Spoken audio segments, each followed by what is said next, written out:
Ile sofa malu tato li Yesu Kristo te folofa fatalo fatua il tato atunu pele Samoa pa pele maulungo aingo fato tole nei foita a fou a solos fulu e Februari lon masina lona lua tātou iai fōlaunga ma sāwlinga pa whātua le nei paenga le amtanga le tausanga Malū le soifonuia Malū fo'i le taua 𝚟𝚑𝚙𝚎𝚘 whenga iai newa yaso au tātou iai le astofi nei ina ua whāsuma 5 minute te elei tūlaiva patalo whātu le nei Taeao fou patalo whātu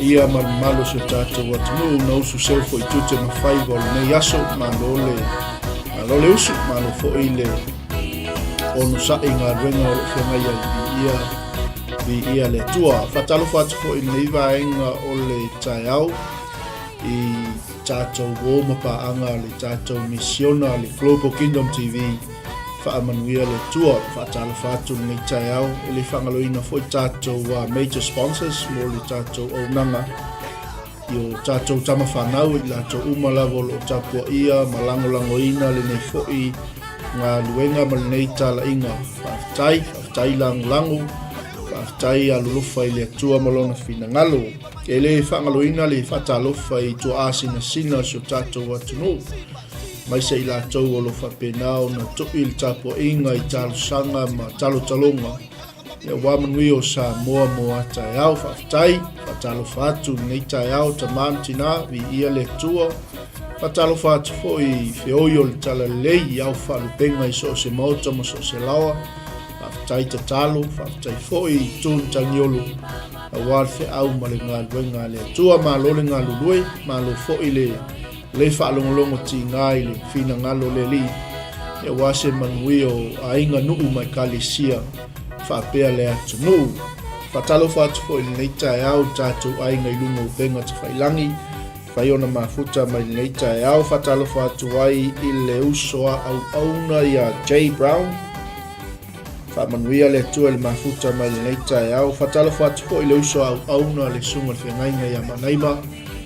Whai malo skelen talo whātu a mai i a waimoso nei vaenga o Taeao.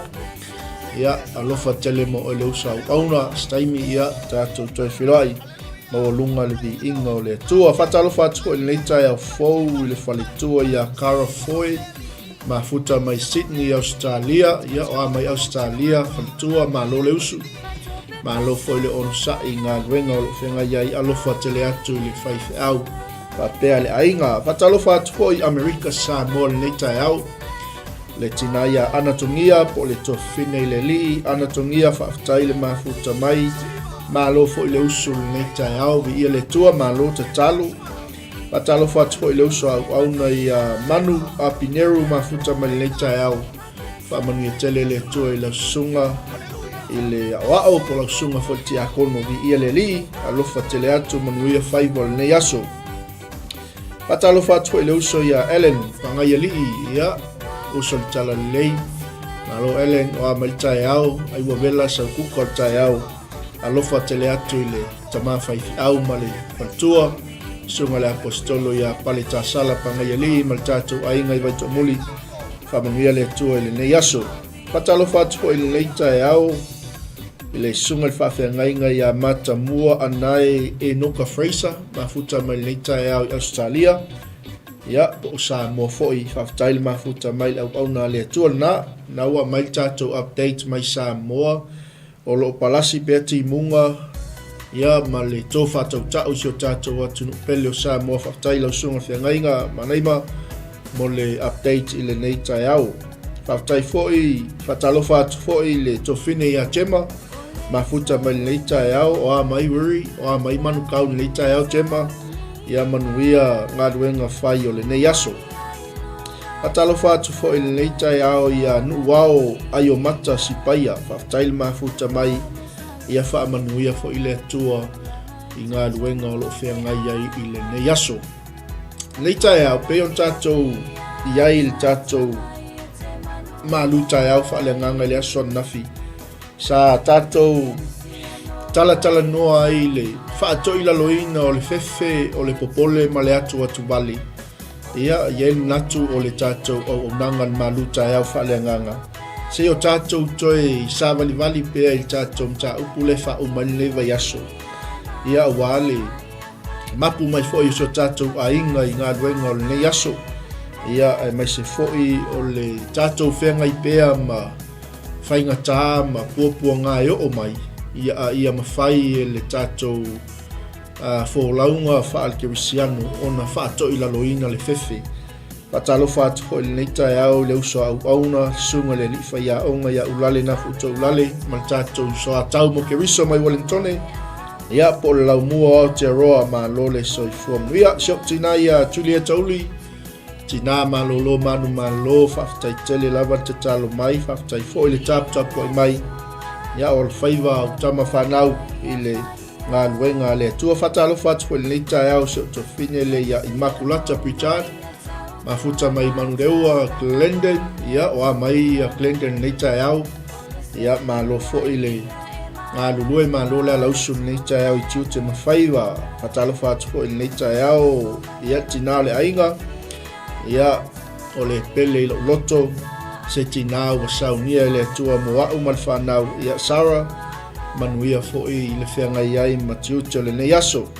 Talofa atu le usa auna ia Samla Mostele whaamalosi titi ma futa mai Melbourne Australia i ia le tua ma lo fo i le ngalu lua i le tua molon fina ngalu ma lo le tausi ainga i ia le li whatalofa atu hoi sunga perfecta rival ia ma lo saifua manuia ma lo fo le usu nei Taeao talitonu naua maku mai fo i malo longa nei Taeao vai ainga nei Taeao ia le li morning whaamaoni o le alofa ma le angalei o le tua e le o mawai a te i tātou e lava le tali tonunga o nei lava savalinga lo tātou iai ma le nei soifuanga lo tātou iai e iai lava mea e whapena o na o mai e wha fefe ai le atali ma le awhawhine o le tua au whea ngai ma le wala awina le asola nafi le sa tātou iai sa tātou taltala noi le sola tangata o tā vita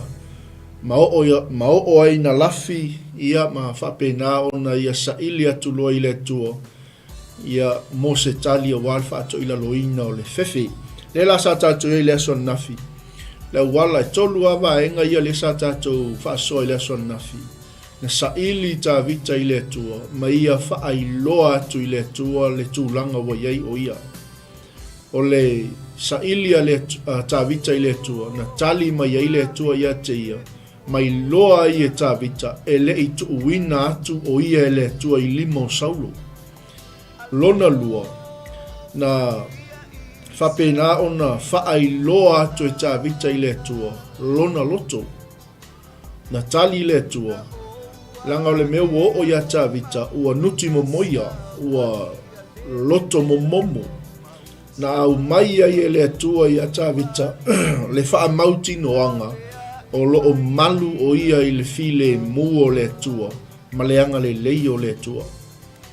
Ma le vaenga lona tolu le sa tātou whaasoa i le asoa nafi. Ina ua saili tā vita i le tua, ma ia mauti noa mai le tua lo saunga le mu o ia i lunga o le alofi lima o le tua. Na i loa i e tā vita, le ai o le tua, na te sila fia mea malava.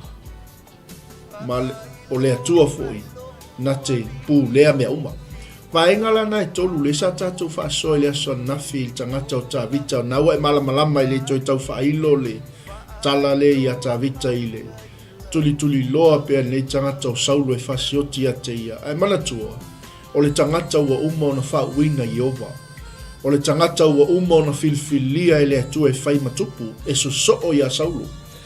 Ai e whapena le ata o le soifuanga ma le sa valinga le tātou te iai.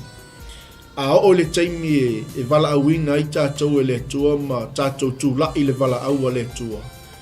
E iai lava ia mea e whapena o na sau le ti apolo e au mai o tātou mawhauwhau. E tau wawina, tongi e le solo, o mai e le atu atu vali, o mai e le popoli. O mai ele fefe ia te i tātou, ia matau wau ina tātou to i lalo ai. Ao nei la Taeao, leo la tātou wanga i loa i le. Tangata leo mose, vi ia le atua, sa whapena fo i nei tangata o mose, sa wala awina i le atua, ma whapena na o fo i le fefe ia mose. So e whapena le soifuanga le tātou te iai, e tele mea i leo langa ua whapenao na mana o mia o tātou whaia. Mana o mia o na whai, mana o mia o na whaau wau. Ai le mawhai o na whai o na o le whewhi. Ni ia le atua. So, for lele this morning, we will look at fear of failure. Fear of failure. And this fear often keeps us from doing all that God has called us and enable us to do. Tele mea ua wala awina I tātou e le atua tātou te whaia. Ma au mai e le atua le mana tātou te mawhai ei o na whai. Ai le mawhai o na tātou whaia ma whaatau na uina. O na olu o le whewhe wo o mai a te tātou. So there are many things in life we are asked to do, need to do, or desire to do, but never because of fear. Ai, o le atatou wawa ai le upu o le atua le nei Taeao, le anga o le upu lea le atua, o lo o iai le tali o le whaato I laloina o le whewhi. Peila o tātou whaasoa le nei Taeao, I le ma tātou tilo ai I le whaato I laloina o le whewhi, le anga o le nei mea o le whewhi, o lo o tāo fia ai tātou mai le whaia o mea ua, wala a wina ai tātou e le atua, ma mawhaia e le atua mo I tātou o na whai. Ai aisea, ai ona o le whewhi o tātou o mau le whewhi, ma tātou le whaia ai, mea ua tātou mawhai o na whai wa au mai e le atua ia te I tātou, ia le li. So fear can destroy anything that God had given you. When we look at the failure of fear, if it often comes at times. This fear often keeps us from doing all that God has called us to do, or often keeps us from doing all that God has enabled us to do. So e tele la mea I le nei soifuanga lo tātou iai ua wala wina I tātou e le tue whai. Ai le o mawhai on whaatau na uina. Po mea fwoi o lo tātou nau iai mole fina ngalo le tua. Ia ai o lo poloka lava ona o le whewhia. Tangata lao mose le tātou te iai Taeao nei. Na o lava ina tau wivi mose ma le whewhe ma sa whapenao na to I lalo I tangata o mose. Ai mantua Taeao nei. Sa whaao ngai mose le whewhe whai ma alufanga. Na ia tuina mai ai se mafuaanga na ia langona ai. O le a ia to I lalo. Ua tonu I lona manatu. Whaatasi ai ma le malana tali na tuina atu. I le atua. Ma le tali mai a le atua I ate ia. E winga I lona alufanga lenga le ufa o ngai mose le whewhe e whai ma alufanga o lona wala awina. So when we look at Moses this morning, Moses even struggled with the fear of failure. The excuses he gave for what he felt he would fail. O le winga o le tala foi leli. Ua whaia inga li stangata I manatu malangona. Ua whaia inga li stangata I le vaai. Ua whaia inga li stangata I le vaai atu le mele tu lai mai ona luma. Same as Moses. The excuses he gave for what he felt he would fail, along with the responses that God gave him for each excuse. Mantua la, so se kaimi ai complain atua I mose I le atua pe whai atua I sana alofanga I le atua. E always ai tali mai le atua. E le mawhai ona tuulafua ina e le atua le tangata. Kapena fo I tātou. E ia taimi tātou te whai alofanga I lumo silafanga le atua. Ai tui mai a le atua. E wha manatu mai a le atua. Ata lii, a whawhine le ai. O au na wala awina oi. Awane I ngalo I a te oi. Wa umano a watu I a te oi lea. Le mana e whaato I lalo ai. Le whewhi. Vi ia le atua. O le tātou tuswai taula na le nei Taeao. leo tātou iai e tele ia na i tusi au tāpena mo tātou ia le a mata tu ia tusi le soto e tolu suma tasi ma le fai upo suma lua ta upo tolu ma le fai upo suma tasi ma fai upo suma lua o le vaenga mua la le fia tala ina i pea le tātou Malū Taeao Faaleagaga le nei aso pe on tātou whaasoa matufa ni Taeao na o lava ia mose na tau wivi man fefe ma ia whapena o na whai ai se alofanga po se excuse ma ia tu ina atu i le atua o se mafua anga te tau aia ai whai mai le atua ia le ai le anga le mea lea na la ngona ia mose o ia o se tangata se o se tangata i le talawhia ngai mo le ngaluenga ma le fina ngalo le atua ai na feta lai le atua mose e le ai se mea i te popole ai a wā o le a o whaatasi atu ia te oi o le vaenga mua la na le e fia vato i le whaasoa mo i tātou nei vaenga o le Taeao because Moses even struggled with the fear of failure with the excuses he gave for what he felt he would fail, along with the responses God gave him for each excuse. So he felt he was the wrong man for the job. O le langona lea no o ia mose, e le anga vaa i le ngaluenga le tua, e le anga vaa i le mea wawala awa i le tua, e le anga vaa mo le fina ngalo le tua, ai peitai, na feta lai le tua ia mose, e le aise me te popole ai mose o te ia te oi tatou wawa aila i le whaiupuna suma tasi ma suma lua ta upuna e tolu whatalo whatu i au na le atua nei Taeao leu sa auna ia ulu paulo whasopiniata a tai le mafuta mai mai leo le fionga le atua whaiupuna suma tasi ma suma lua ona whamei ua whai atu mose i le atua o ai ea who am I? O ai e o te alu atua ia Farao ma au mai al whanaunga Israelu mai ai kupito. Ai whai mai le atua ia mose o te ia te oe lava. O lenei fo i le whaailonga ia te oe. Ua ou au wina atu oe. Pe a e au mai le nuku mai ai kupito. Tau te au na i le atua o Israelu. Whai upula na suma tasi ma suma lua. O leo whai atu mose i le atua. O ai ea. O te alu ai luma Farao. Ma au mai al whanaunga Israelu mai ai kupito. Ai whai mai le atua ia mose. Mose.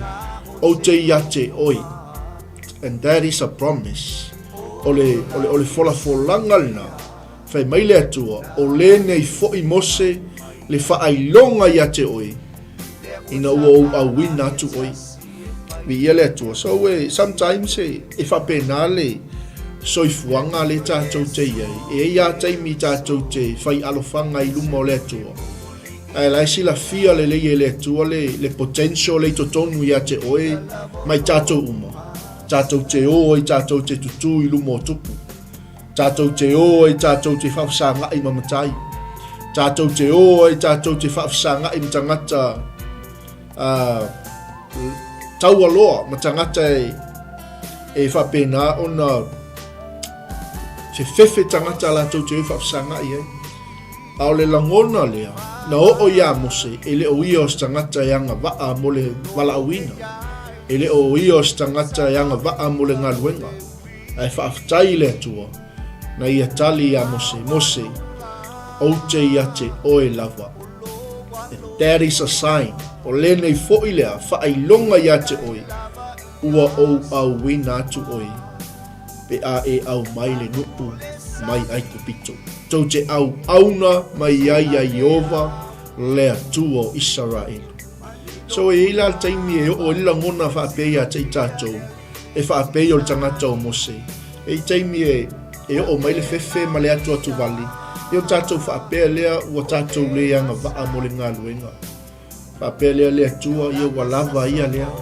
Walava ia lea o te ola i malo ainga ai waayange ia seise whaau le ngā luenga ma le wala awina. Ia lea tua. E awane ngalo ia te tātou. Pei ona whaia e lea tua ia Mose. na ia fola ia Mose o te iate oe lava.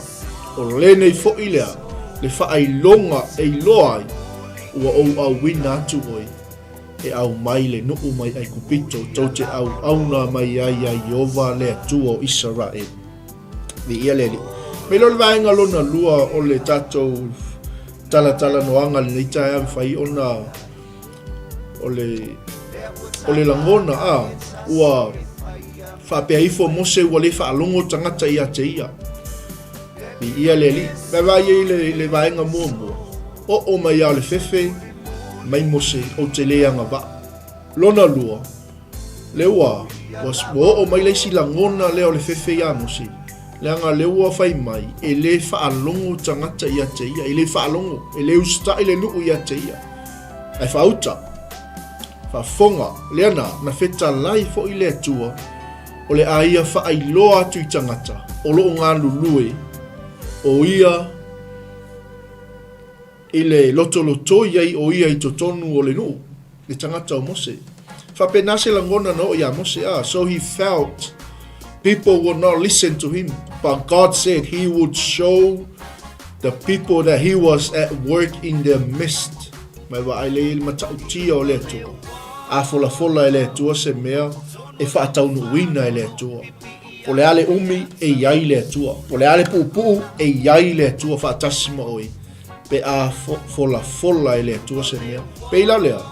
Pe ilau le fola ngana whai e le atua ia Mose. Mose o te iate oe lava. And that is a sign. O lenei foi lea. Whai longa iate oi. Ua o au wina atu oi. I ia le atua. A le ua o ma ilwaenga lona lua o tātou tal noanga. Wala ngona e Mose. Le usta e lu. E le whaalongo lu ia te ia. E whafonga sa mo le atu pele. Na wheta lai le atua ia Mose. O le aia whaai loa atu le nu. Po tangata. Le ai o e iai le mafua anga na wala au ai e le atua Mose. Malona o ngā i le nuu matangata. Amen. God said he would show the people that he was at work in their midst. I ia le atua. E whapena uma fuila so i fuanga le tātou te iai. A tone e inisi o taimi e te whaalongo aiwa. Ma e manatu i fuaiwa le whaalongo atu tangata i a te oe. Ma le whapenao nau susta i tangata i lau taita inga po le a lava. Tai peo langona no o iamos. Ai o le atua lava na. O le atua lava na tau mua vai nganu li savalinga ma le soifuanga o tangata o Mose. Le anga li sa whapsa nga i lava Mose ma lea. Ma le fefe, ma le popole, ma le atu wali. Vi ia le atua. Ai sila la mta upo e wha. Fai tau fai mua ngal fai upo e iwa. O i naolo au mai e le tala noanga Mose ma le atua. Ma tala uma Mose na fai atu i le atua. Ai fai mai le atua. Mose o te iate oe. O te whaai loa atu le nu. Le ai o oe, o au no o wala au wina oe mo i lato. Vi ia le li. O le vaenga lona tolu. Ole a tātou whaasoa i Taeao nei. E maua lea i le e soto e wha, alon whai po suma le tas. Ina ua a mataona matala le loto le tangata o Mose ma usita i le la tala noanga ma le atua.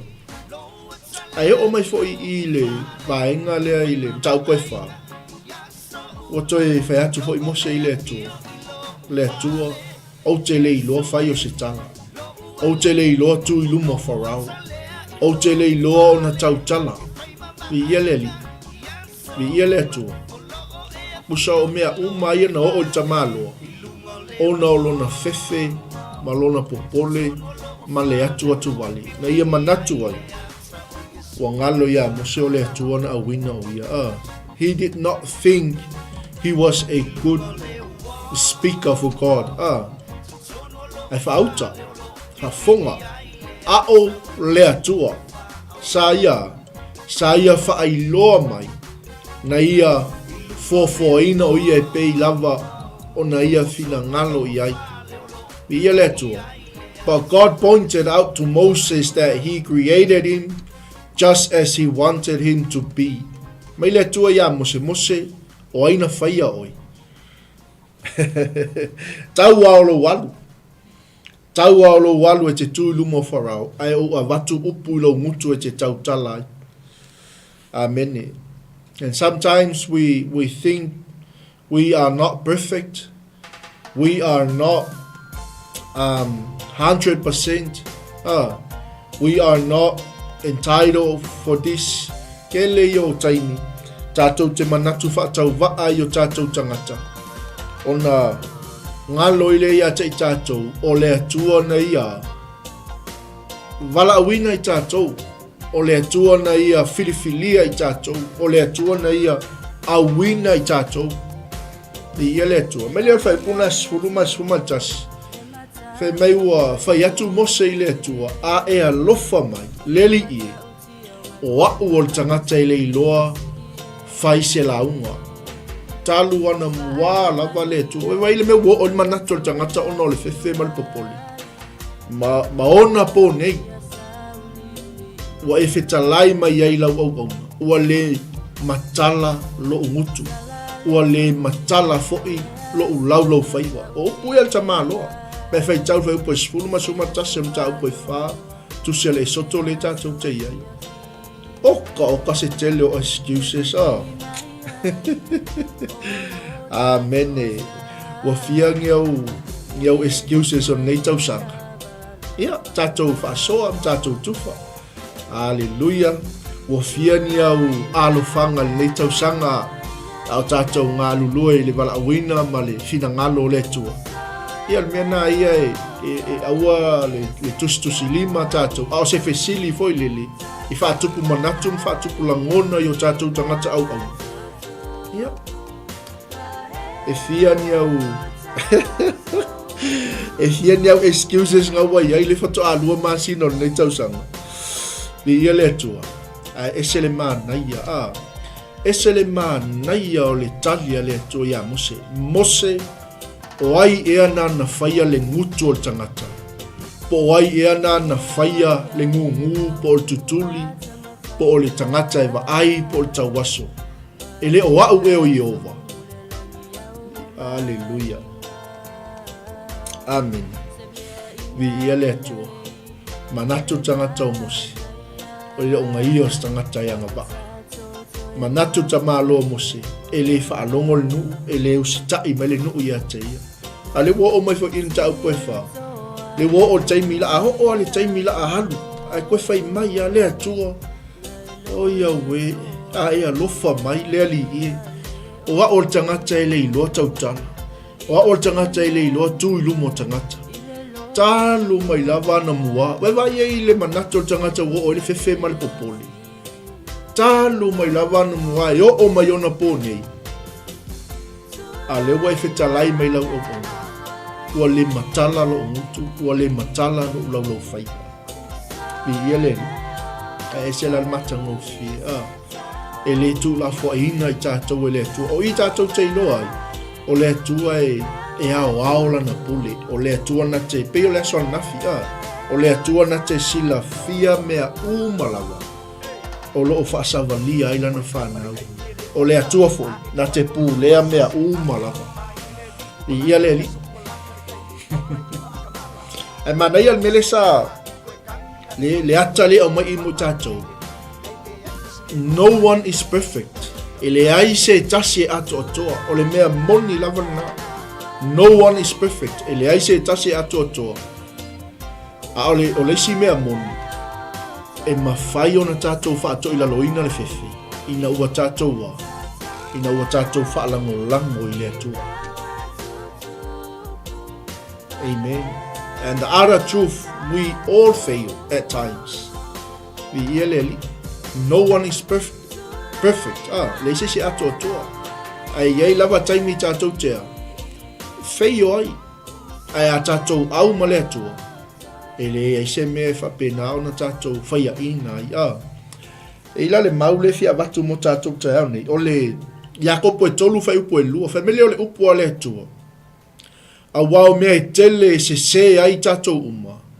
Ai le se tasi le upu. O le tangata le wa. ua sa'o na te mawhaia fo'i ona tā ofi le tino uma. So the truth is, we all fail at times. No one is perfect. Ai a whaile upua lea tua mata i ala yo tātou tangata. O na tātou lea, to i lalo lo lea. When we have the word of God direct us, build us, equip us, and guide us, then we will not fail. Mai wale ma ngai o le upua lea tua mo tātou Taeao nei. Ya kopo e tolu whai upu e lua. A wao mea e tele e se ai tangata uma. Ai le se tasi lea. I le upua lea tua. O le tangata e whaalongo le upua lea tua. O le tangata e ustai le upua lea tua. Whamel tala tuspa ia. O le tangata lea ua sao lona ala. Na te mawhai au na. O na tā ofi i le tino uma. Amen. Ia, mana ele upua lea tua mo i tātou. Ia lea li. No one is perfect. The truth is, we all fail at times. E se tangata uma. E le eisa tātou a mia tonu. Ai whe meltala tuspa ia. Ai le se tasi le upu. No one will fail when we obey the word of God. When we obey the word of God, we are righteous people. Al tangata ustai le upu le tua, o le tangata ua sa'o lana mio. Na te mawhaia fo, o le upu le fifa mawhai, o le tangata na te mawhaia o na tā ofi. Bi ia le tua. Amen. So le se ato atoa, e tātou te ato atoa i le upu le tua. Bi ia le la uma. Mai le si maule i a te tātou e whapena ona, tātou whaato i laloina i le whewhe, ma tātou manu malo ina ai ia puapua ngā mawhainga tālu tātou savalinga. O le whata oto i lusu ma whawhai po suma le onu, le anga o vaenga umaia, na o eita malo mose, ai le whai ma tangata e aloe au mai le nuku a le atua. Mai le o le vaenga lona lua. O le to i lalo e le tatau ona tau fia ai tātou, e tatau ona tātou to e tau mawhai ai. Failure should not stop us. We should try again and again and again and again. Ai pa'u toi tui lunga. Ai lon pa'u ua ia. Hallelujah. Ia, pa'u ma tātou taingi. Mai leo whata o tole e lo suma le whawhai po suma leo. A waia tu fitu ona pa'u lea mi o tongu. Ai toi tū o ia. A o ea mi o leanga. E pa'u ui la tau le malaia. Wow. Amen. See, no one is perfect. We all fail at times. Lei se ato atoa. O le mea moni, tātou te pa'u mato i lalo i nisi o taimi. A whe mai le fionga le tua. A wai atu fitu ona pa'u lea mi o tonu. Ai toi tū o ia. A o ea mi o leanga. E pa'u i la tau i le malaia. Praise the Lord. Nea leo wingo le tātou whaasoa le nei aso. Pe a tuina atu e au tātou tangata i le atua. Leanga o le atua na te au mai le to mai. Whapitoa i a te i tātou. O le atua foi na te au mai alona fina ngalo mo i tātou e whai ai nisi mea. E le i mawhai on tātou whaia mua ono le whewhe. Por tātou to i lalo ono le whewhe. Amen. Pe on tātou tufan whaasoa le nei Taeao. E le aise tase ato atoa. O le mea lea, e tatau ai ona tātou mana tua. O le to i lalo, o se mea e le whapena ona i loa e tangata uma. A mu ia oi, le wai whaalonga le upo o le tua le Taeao nei. E le tatau ona tātou whewhewhe. E le tatau ona tātou to i lalo. Why? God has given us the ability or the desire to do certain things that you do not do because of the fear of failure. Amen. No one is perfect. So we must remember that failure is something that is experienced by everyone. Tātou te to i lalo malava tātou te whewhewhe malava inisi o taimi o no mea lo tātou whafsanga ima mea lo o anga ima ia te tātou ai whe meila fionga le atua we must not be afraid of failure. When we fall, stand up again. Try again. Try tau mawhai with the power of God. Amen. When this fear holds us back, we are not even giving God the chance to do something great through us that He may desire to do. Amen. What can you do to show a confidence in God rather than a fear of failure?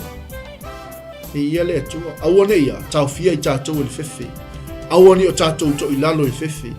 Tātou te leo, to I nātu I le atua le awanoa. E whai ai e le atua se mea sili mo I tātou. E ala I le mana o omantu ina mai e le atua ia I tātou. Ina ia whai ai le mea o lo fina ngalo I ai o ia. O le ase mea mwhaiona e whai a. E whaali ai lo tali tongu I le atua. Nei lo tātou to I lalo I whewhi. Ia whamanuia mai le atua le nei Taeao. Whamanuia le atua I lau whaafonga sa mo le upua le atua mo tātou. Ia au I Malū. Mea o malava mai se o tūtu na whaiwa o lo tau whenga I ai. Ia anga le lei tele le atua ia tau o malava. A wai atu fitu. Ona pa u lea miotongu. Ai toi tu o ia. Ia e salamu. Pea e wha maoni le atua wa salamu. A whe meltala tus pa ia. A oea mio leanga. E pa u I la tau I le malaya e wha awanga. I ia le atua. So don't make failure stop us. We should try again. Repent. Prioritize God in our life. I ele atua. Awani o tātou to I lalo I le whewhi. Ia, o tātou Malū Taeao Faaleagaga na le Taeao sa mo le atu pele. O le atu le ngang 𝚗𝚙𝚎𝚘 le lava sio painga pele. Sunga toina ia 𝚟𝚒𝚍𝚎𝚘 to fine ia ngalo. To fine ia 𝚗𝚒𝚎𝚘𝚡 𝚗𝚙𝚎𝚘𝚡. Ia vi ia le atua 𝚗𝚙𝚎𝚘.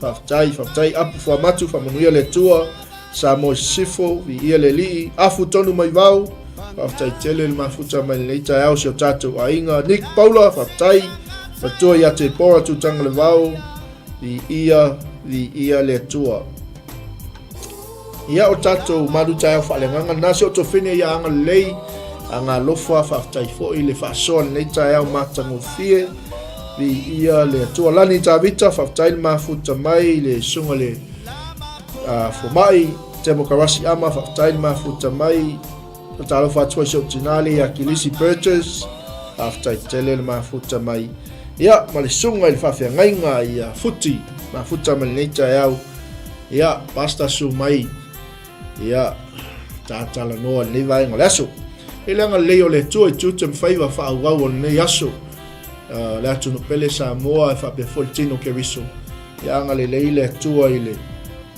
whaawawina o tau whaiwa le yaso iso se whaiwa alofi au ia iai le anga le leio le atua whaftai tele lawa le tatalo mai whaftai lango whaftai fo'i le tui mai o le tātou tapua inga iso se ala atam, iso se ala leo, iso se TV whasalau, iso se leitio whasalau ia iai le anga le leio le tua iso tātou a inga pele o le whatua tua ia manu ia tele o tau whaiwa aone ngalo ia te tātou e leise se ato toa ai tātou te ato toa ina ua tātou a whaalongo o si tai mawhai le upua le tua mo I tātou ia o tātou Malū Taeao Faaleagaga na tau le 𝚗𝚑 𝚙𝚎𝚘𝚡 ia o le tātou o le kalame whaauau ia uli taitasi ai mai no maule ala tāpena ina le tamai a fiu ia ma tātou por kalame whaatulanga ina le yaso ai mo le taimi nei o te alofa tele mo o tau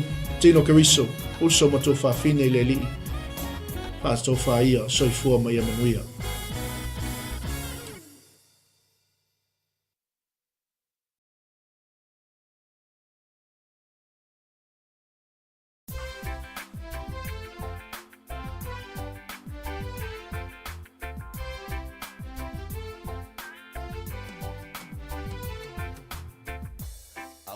abele se mame e fai mau avenga mamafa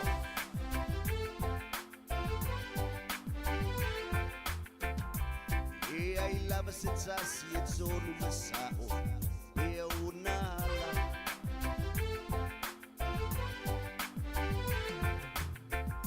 e anga i pe matau mafai pe iluma sami uma awale fiu awale fo'i ona sa i pe mafa a Malū sianga iluma Pea oe ilea sua Satsalo pea mafatua tua Ole tua lava e faatoa Anga i pe iluma Hallelujah Anga i pe iluma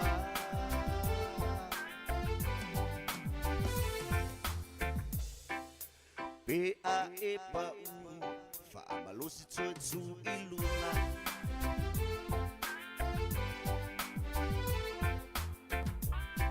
Tapi e se le pe fuai tu iluna Anga i pe iluma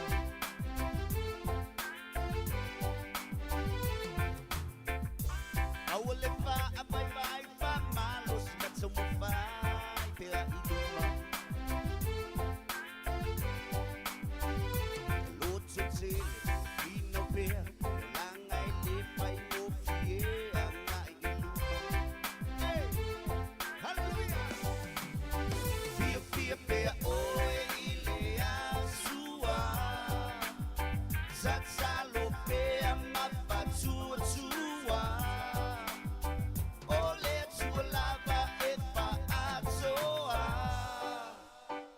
Anga i pe iluma Hallelujah Anga i pe iluma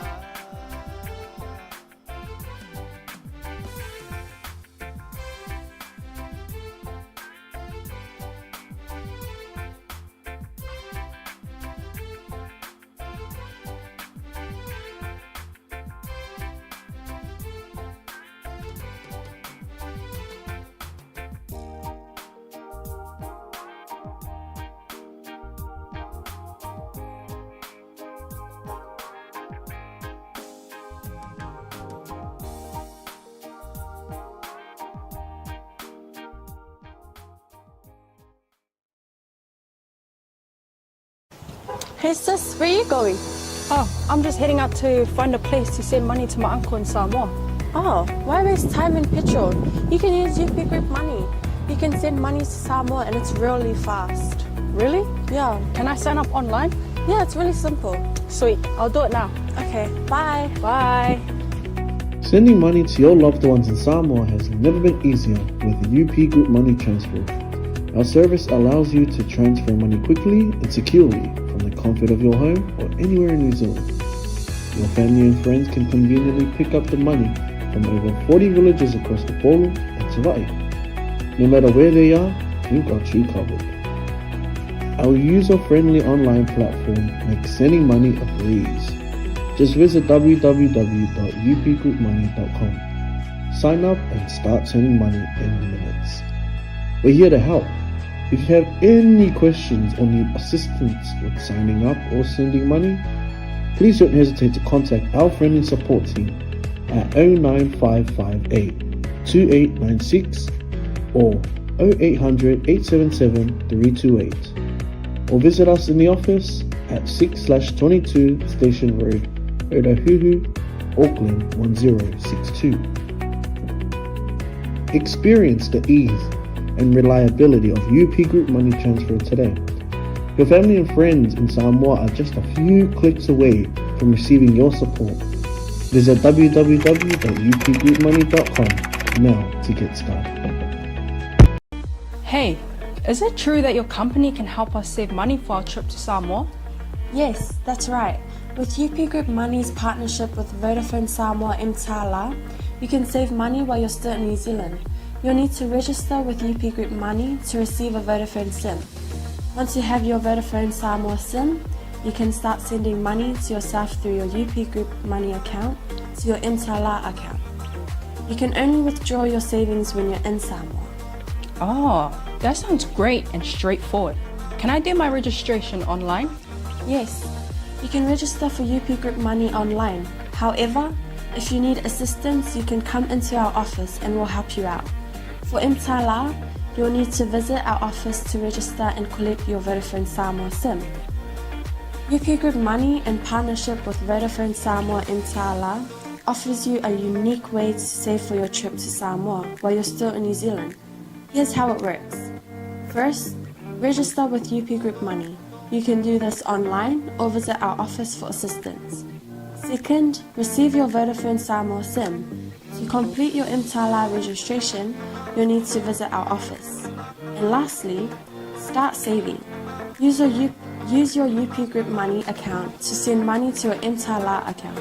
The best part, you can only withdraw your savings once you're in Samoa, ensuring you have funds ready for your trip.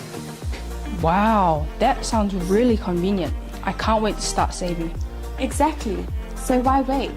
Visit our website to register with UP Group Money today or stop by our office for any assistance. Make your trip to Samoa even more enjoyable with our hassle-free savings plan.